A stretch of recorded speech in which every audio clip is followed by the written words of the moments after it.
الحمد لله وكفى والصلاة على عباده الذين اصطفى. أما بعد،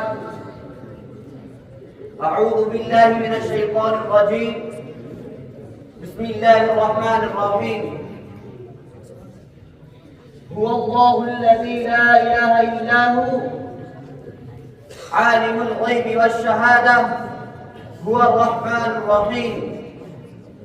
هو الله الذي لا إله إلا هو الملك القدوس السلام المؤمن المهيمن العزيز الجبار المتكبر سبحان الله عما يشركون. صدق الله العظيم. السلام علیکم ورحمۃ اللہ وبرکاتہ. حضرات گرامی، آج میں آپ حضرات کے سامنے مسئلہ توحید اور اس کی اہمیت کو بیان کروں گا.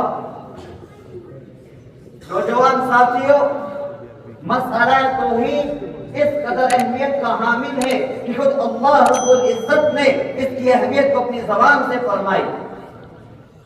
مسئلہ توحید ایک اساسی اور بنیادی حیثیت رکھتا ہے. یہی وجہ ہے کہ اللہ رب العزت نے تمام انبیاء کو توحید کی اشاعت کے لیے پیدا فرمایا، اور خود اللہ رب العزت نے قرآن کریم میں اپنی تعریف فرمائی.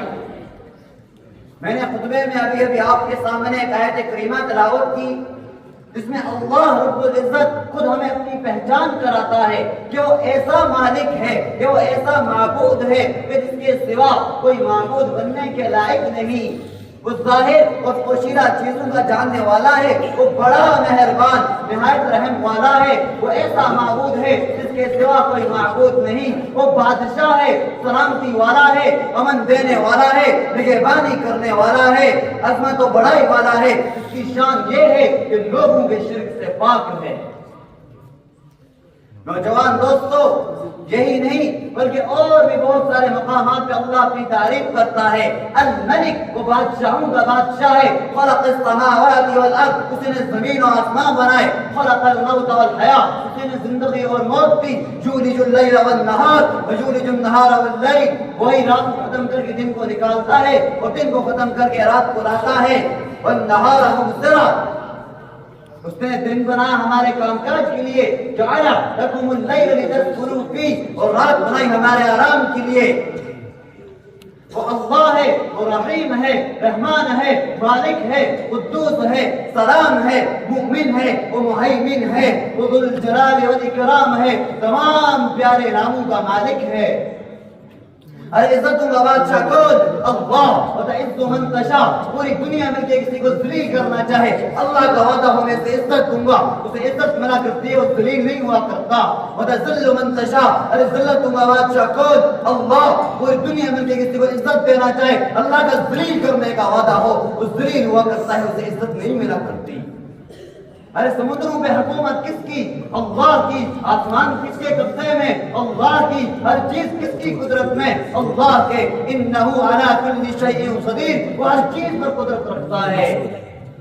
یا معشر الجن والانس ان استطعتم ان تنفذوا من اقطار السماوات والارض فانفذوا لا تنفذون. اے جن و انس کی جماعت، اگر تمہارے اندر اتنی طاقت ہے تم زمین و آسمان کی حدود سے باہر نکل کر جاؤ تو تم نکل کر تو دکھاؤ.